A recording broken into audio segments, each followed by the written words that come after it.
सोलन के नए bus stand में एचआरटीसी कर्मचारियों के रहने के लिए दी गई जगह की हालत बेहद खस्ता है।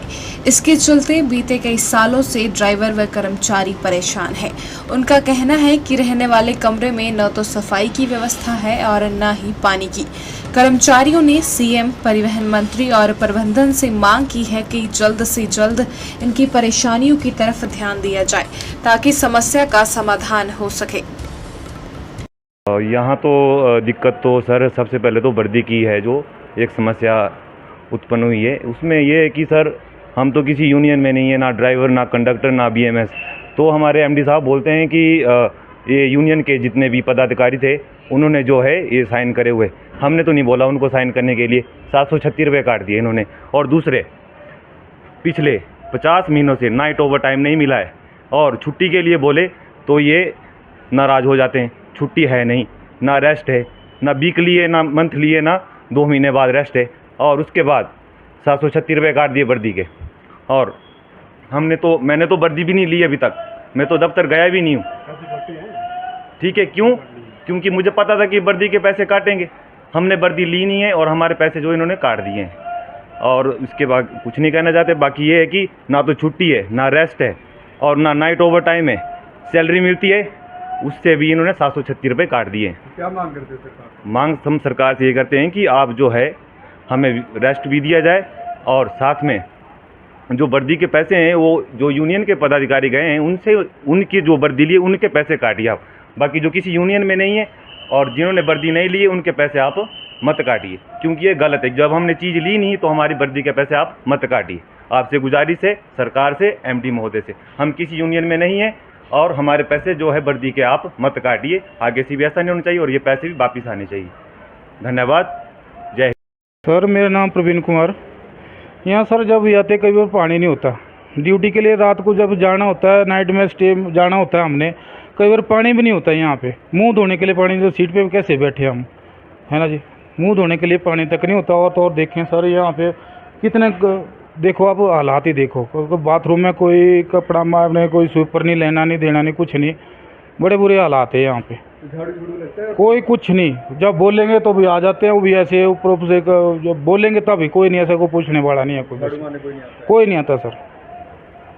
आप देखो खुद यहाँ पे, देखो चल के देखो यहाँ पे, कोई नहीं पूछने वाला नहीं है। इनको ड्यूटी चाहिए हमारे से बस, और कुछ नहीं है। क्या मांग करते हैं? मांग सर है हमारे को साफ सफाई, पानी, अपना ड्यूटी के लिए जाने, मुंह धोने के लिए तो पानी तो होने चाहिए कम से कम। कितने टाइम से यही? ये शुरू से ऐसा ही है। इसके बारे में हाँ, जब हम बोलते हैं तब कोई आ जाता है, नहीं तो कोई भी नहीं आता। मतलब जब आप बोलते हैं तभी आते हैं बस? तभी आते, बाकी कोई नहीं पूछने वाला यहाँ पे। आपने नहीं तो खुद झाड़ू रखा हम तो। अब तो आदमी है ना, रह सकता है खुद झाड़ू, अपने तो लगाना ही पड़ता है ना। वो तो, हाँ जी, खुद लगाना अपने, जो मर्जी। बाकी कोई पूछने वाला नहीं है यहाँ पे।